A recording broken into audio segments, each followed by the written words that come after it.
So I want to talk about the definitions of four words: wonder, doubt, faith, and belief. First, wonder and doubt. What's the difference between wonder and doubt? And really, when I think of these two words, I think of early philosophy, which was based totally on wonder at nature. To be a philosopher, say in ancient Greek times, you had to have a sense of awe before the natural world. And that sense of awe is what led people like Plato and Heraclitus and Parmenides to begin to try to articulate the underlying structure, the rational order behind the phenomena of nature. And that experience of wonder makes truth something that can be experienced rather than known necessarily. But when we come to doubt the world, as modern philosophy is really known for, if you think of the first modern philosopher really was Rene Descartes, and his whole project was to try to find some kind of firm foundation for our knowledge of the world and for truth. And so he doubted everything in the external world, and the only thing that he could prove was real was his own ability to doubt. And that's the foundation for science. That's the foundation for all modern philosophy. And the scientific method born of this kind of doubt, where we don't approach nature in a state of rapture, in a state of awe, because in such an emotionally feverish state, we can't get the objective truth that science and modern philosophy are after. Greek philosophy doesn't have this distinction between the mind and the world. The rational order of nature runs through the cosmos and the human mind and the human soul, and there's no separation.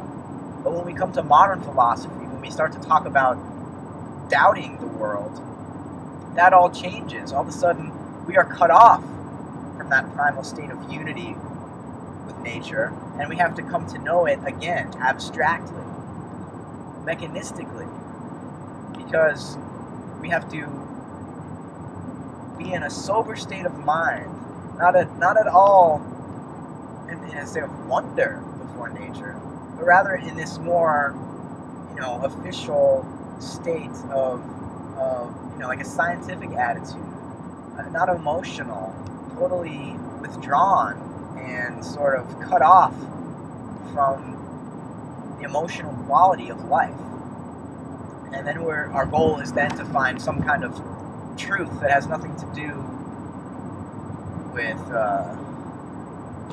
feelings or with these subjective, wishy-washy, mystical states.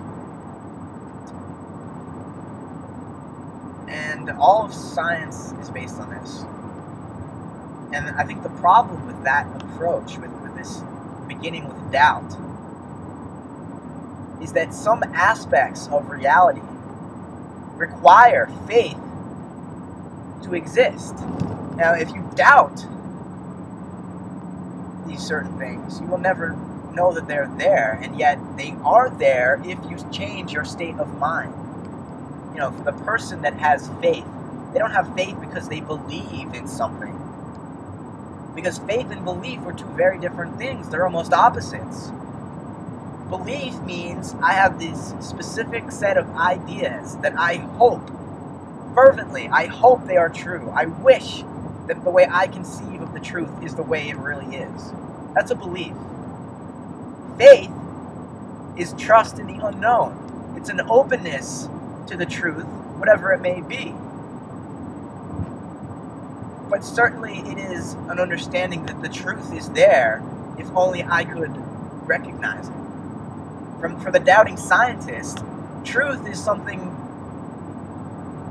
besides, a correspondence theory of truth, which is that, it's like measuring the world. If I have a ruler that has 12 inches on it and I put it up against something in the world and it measures 12 inches, it is true that particular length of whatever it is in the world is 12 inches. And I don't have to doubt that. But to say anything about the world that cannot be measured, we need faith. And the fact that there is something to reality that cannot be measured, I think personally, is beyond question. So for me to take as my only perspective of the world this doubting perspective, I'm missing a whole half of reality that isn't open to measurement. It's not open to observation if I'm going to doubt. Some things require faith. Love requires faith. Without faith, without an openness to the possibility that everything is connected in this way, you'll never find it.